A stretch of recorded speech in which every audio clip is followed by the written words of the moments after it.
여러분들은 오늘 말씀 속에 있는 삭개오를 어떤 사람으로 기억하고 계십니까? 어쩌면 우리는 교회학교 어린이 예배 시간에 키 작은 삭개오, 지금은 개역개정으로 바뀌어서 돌무화과 나무라고 하는데 예전에는 뽕나무라고 기록되어 있었죠. 키가 작기 때문에 뽕나무 위로 올라갔던 삭개오. 성경에서는 누가복음 19장 2절에 보면 그는 세리장이라고 합니다. 그리고 부자라고 말하죠. 세리장은 지금으로 보면 지역 국세청장 아니면 국세청 차장 정도 되지 않았을까, 저는 그렇게 생각이 되는데, 그런 키 작은 사람이지만 정확하게 중요한 것은 7절에 죄인이라고 기록하고 있습니다. 성경에서 말하는 삭개오는 세리장, 부자, 키 작은 사람, 그리고 죄인. 그것은 세리라는 직업 때문일지도 모릅니다. 세리라는 직업은 이스라엘 민족들이 내는 세금을 로마에 바치는 사람이죠. 이때 당시에 강대국들, 이스라엘 민족들과의 역사와 함께했던 주변의 강대국들이 있는데, 대표적으로 아시리아 제국, 성경에선 아수르라고 되어 있는 아시리아 제국, 또 바벨론이라고 써있는 바벨로니아 제국의 특징은 그들이 점령한 국가의 민족과 종교를 인정하지 않습니다. 그래서 점령하고 자신들의 종교로 강제로 오라고 폭력을 휘두르는 편이죠. 하지만 로마는 좀 달랐습니다. 오히려 그렇게 해서 그 점령지의 문화와 종교를 탄압했더니 오히려 반란이 많아서인지 로마는 특별히 너희가 반란, 군사적 행동을 하지 않고 그리고 세금만 꼬박꼬박 내면 난 너희들이 무엇을 하든 다 인정할 것이다. 이것이 로마가 말하는 로마의 평화, 팍스 로마나라고 이야기했던 것 같습니다. 이때 당시에 그렇기 때문에 로마에 세금을 꼬박꼬박 바쳐라 라는 이 조치 때문에 그 지역 사람들을 세리로 임명을 하고, 그리고 이스라엘 민족 유대인들에게 세금을 주는 사람이 바로 세리였습니다. 그래서인지 민족주의 성향이 강했던 유대인들은 아니 왜 우리의 돈을 로마에다 갖다 줘? 물론 그들이 점령당했기 때문이기도 하지만 오히려 그것 때문에 로마를 더 미워해야 하는 게 맞긴 하지만 로마가 너무 강했던 나머지 세리를 더 미워했던 것 같습니다. 그러니 자신들의 세금을 그들에게 갖다주는 세리를 죄인으로 취급하며 오히려 유대인들은 그들을 비난하면서 살고 있었습니다. 그러다 보니 세리들의 장이었던 삭개오는 돈이 많은 부유한 사람이었습니다. 그가 왜 부유하게 됐는지에 대해서는 성경은 말하진 않지만 아마도 불법적인 일도 그가 손을 댔던 것 같습니다. 그래서였을까요? 삭개오는 부유한 사람이었지만 주변에 사람이 없고 친구가 없었던 사람. 그래서 삭개오는 돈은 부유했으나 사람이 궁핍했던 사람이었습니다. 그런 그에게 어떤 소문이 들렸습니다. 그런 자신과 같은 세리와 죄인들 그리고 강도들도 친구가 돼서 같이 밥을 먹는 사람이 있다고요. 우리는 그 사람이 예수님인 것을 다 알고 있습니다. 하지만 삭개오의 귀에는 또 다른 얘기도 들렸을지도 모릅니다. 나랑 같은 직업을 가졌던 마태라는 친구도 있는데 그 친구는 예수님을 따라다니고 있다. 그리고 그 마태와 예수님은 같이 밥을 먹는다. 이 밥을 먹는 행위는 그들이 한 가족이고 한 공동체임을 말하는 하나의 정체성인데, 세리의 장이었던 삭개오에게는 같이 밥 먹는 친구도 없었던 거죠. 그런데 자신과 같은 직업을 가졌던 마태조차도 함께 했다고 하니 당연히 예수님이란 사람이 어떤 사람인지 굉장히 궁금했던 것 같습니다.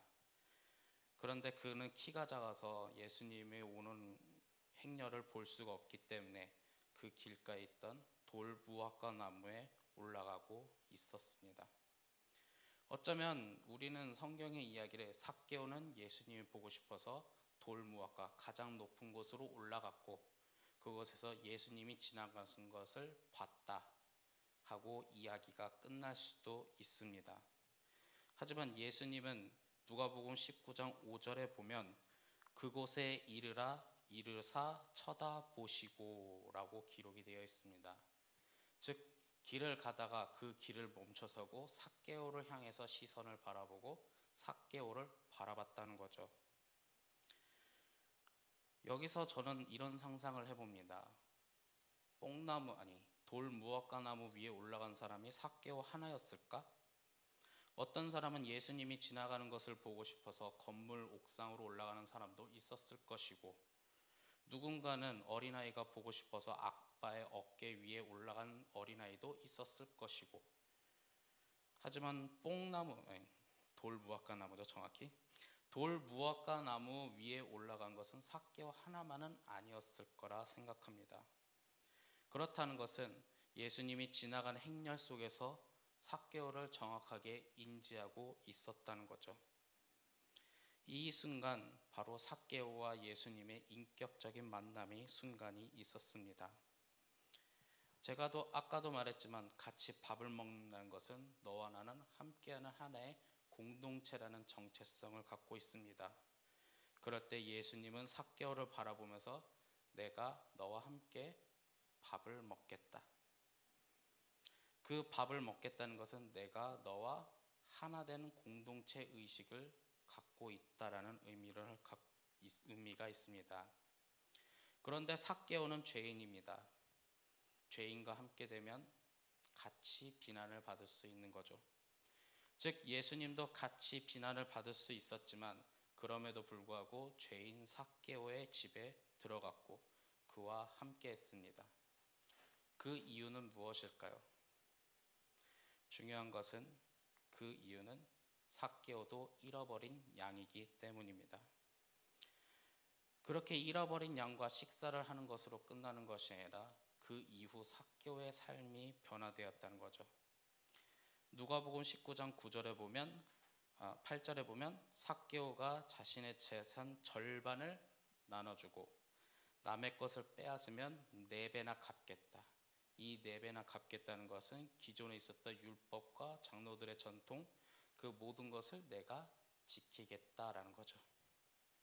삭개오는 어쩌면 돈이라는 재물을 모으기 위해 성공을 향해 열심히 달려왔지만 어째 예수님을 만나는 순간 그 재물을 포기한 사람이 되었습니다.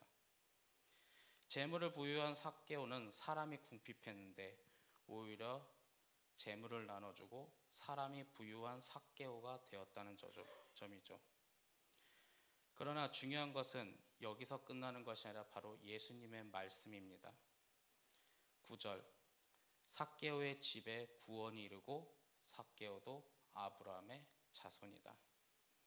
아브라함의 자손, 하나님께서 아브라함을 부르셨을 때 내가 너를 약속의 땅으로 이끌고 그곳에서 복의 근원이 된다라고 이야기했습니다.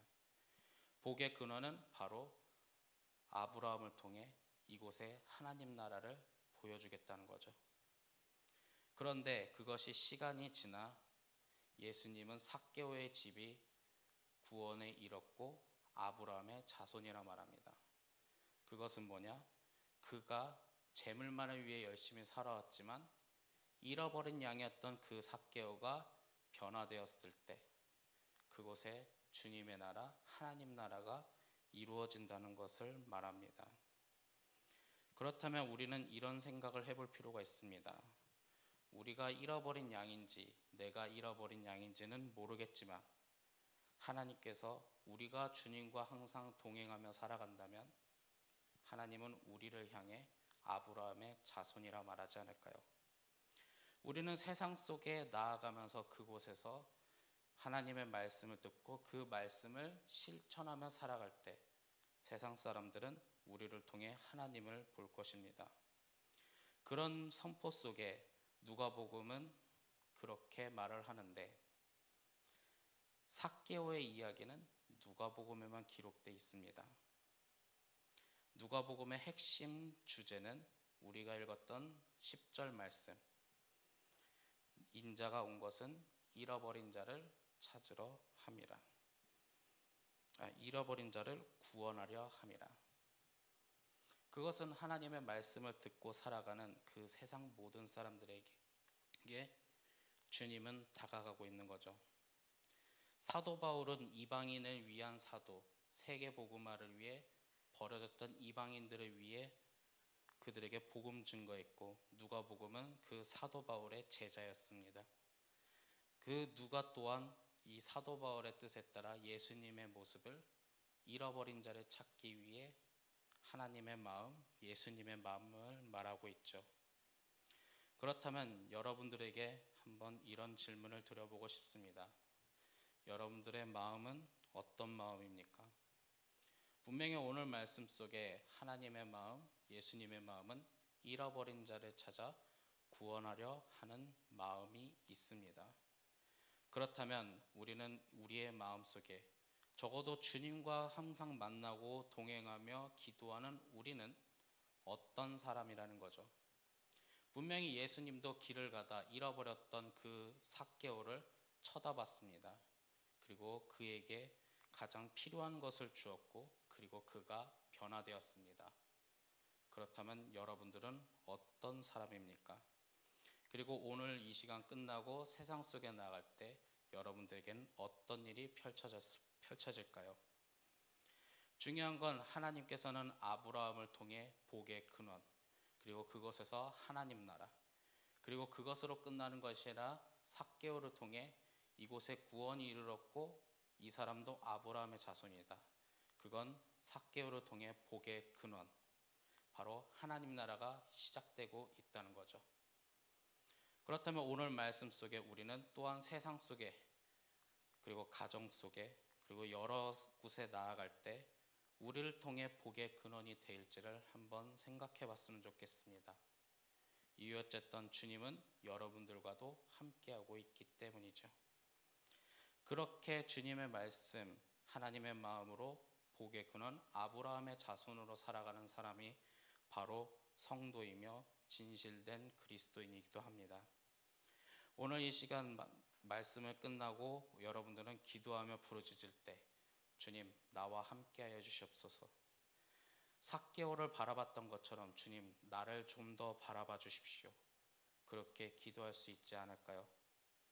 그렇게 기도하는 그리스도인이 바로 우리 두드림교회 성도님이 되기를 소망합니다. 그럴 때 우리는 가정과 교회를 튼실하게 세우고, 그리고 우리를 통해 복의 근원이 되어 바로 하나님 나라를 확장시킬 것입니다. 그렇게 하나님 나라를 확장시키는 두드림교회 성도님들이 되기를 간절히 소망합니다.